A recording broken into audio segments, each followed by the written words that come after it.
4 August আমার জন্মদিনে বন্ধু আর বান্ধবীর বাড়িতে কাটানো কিছু মুহূর্ত। Happy birthday to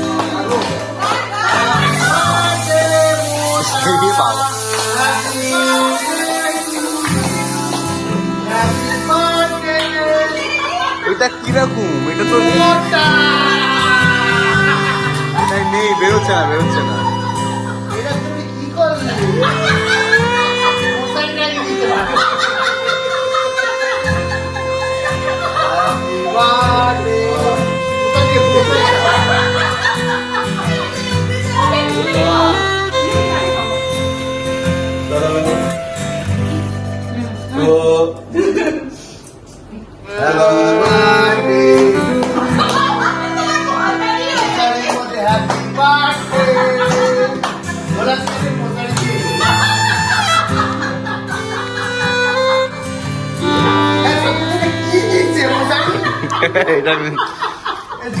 ভগবানের কাছে প্রার্থনা করি আমার এই বন্ধু আর বান্ধবীকে নিয়ে বাকি সারা জীবনটা যেন এইভাবেই আনন্দের মধ্যে দিয়ে কাটিয়ে দিতে পারি।